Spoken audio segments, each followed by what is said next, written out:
हे बघा, अतिशय पौष्टिक, आतून सॉफ्ट आणि बाहेरून कुरकुरीत असे हे आप्पे तयार होतात।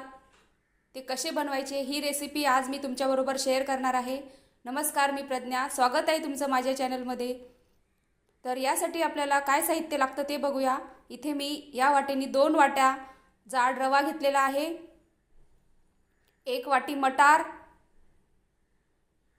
फ्रेश मटार हिवाळ्यामध्ये मिळतो तो मटार मी इथे घेतलेला आहे। अतिशय हेल्दी असे हे आप्पे तयार होतात, सगळ्यांनाही खायला खूप आवडतील। तर इथे मी 2 गाजर किसून घेतलेले आहे, ऑरेंज कलरचे गाजर आहेत हे। कांदा घेतला आहे 1, 2 हिरव्या मिरच्या कापून घेतल्या, कोथिंबीर आणि कढीपत्ता सुद्धा कापून घेतलेला आहे, तसेच अर्धी वाटी दही।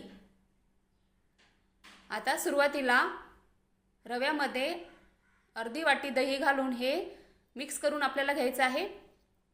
थोडं पाणी घालायचं आणि याला मिक्स करायचं।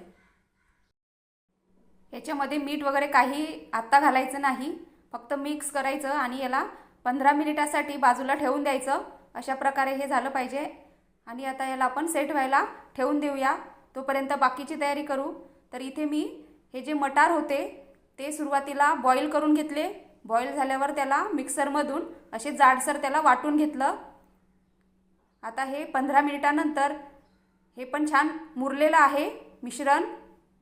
आता पुढची तयारी बघूया।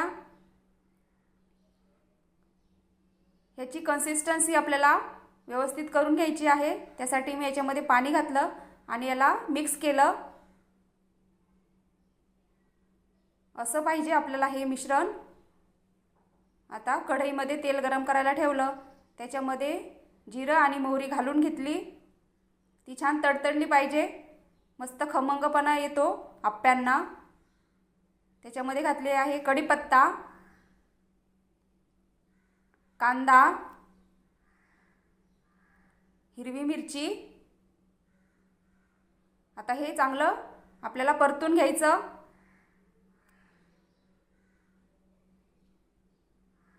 फोडणी चांगली असली की कुठलाही पदार्थ खमंग तयार होतो। हे छान झाल्यावर याच्यामध्ये आपल्याला घालायचं आहे वाटून घेतलेला मटार, गाजर आणि हे पण आपल्याला एखादा मिनिटभर छान परतून घ्यायचं। कोथिंबीर पण घालायची आणि थोडंसं मीठ घालायचं याच्यावर। ह्या भाज्यांपुरतंच आपल्याला मीठ घालायचं आहे, खूप जास्त घालायचं नाही, कारण आपल्याला रव्याच्या मिश्रणामध्ये सुद्धा मीठ घालायचं आहे। त्यामुळे या भाज्यांपुरतंच मीठ वापरायचं, म्हणजे छान याला चव येते। आता हे एक झालेलं आहे। याच्यामध्ये भाज्यांचं वाटण आपल्याला घालून घ्यायचं आहे। चवीनुसार मीठ घालायचं आणि मिश्रण याच्यामध्ये टाकून चांगलं मिक्स करून आपल्याला घ्यायचं आहे।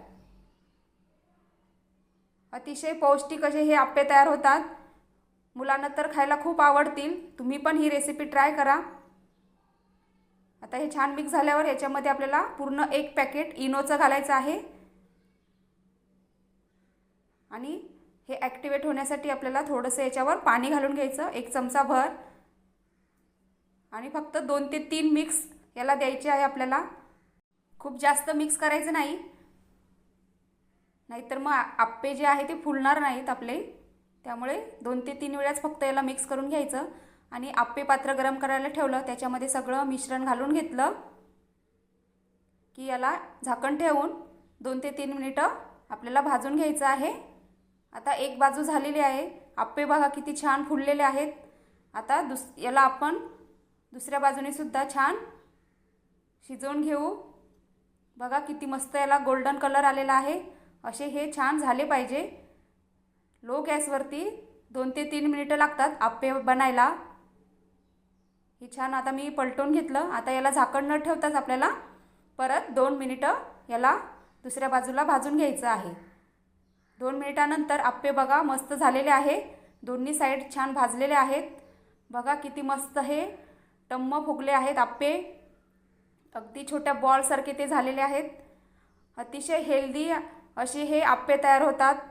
आपल्या आवडीच्या भाज्या याच्यामध्ये घालायच्या आणि मुलांना हे डब्यामध्ये तुम्ही देऊ शकता किंवा सकाळच्या नाश्त्याला किंवा संध्याकाळच्या नाश्त्याला सुद्धा आपण हे बनवू शकतो। 15 ते 20 मिनिटांमध्ये हे आप्पे तयार होतात। तुम्हाला तोडून सुद्धा दाखवते मी। बघा किती अगदी सॉफ्ट असे हे आप्पे आतून तयार झालेले आहेत आणि बाहेरून कुरकुरीत झालेले आहे। नारळाच्या चटणीबरोबर खायला खूप छान लागतात। शेजवान चटणी किंवा टोमॅटो सॉस बरोबर सुद्धा तुम्ही याला खाऊ शकता। ही रेसिपी तुम्हाला कशी वाटली हे मला कमेंट करून नक्की सांगा। हा व्हिडिओ बघितल्याबद्दल तुमचे धन्यवाद।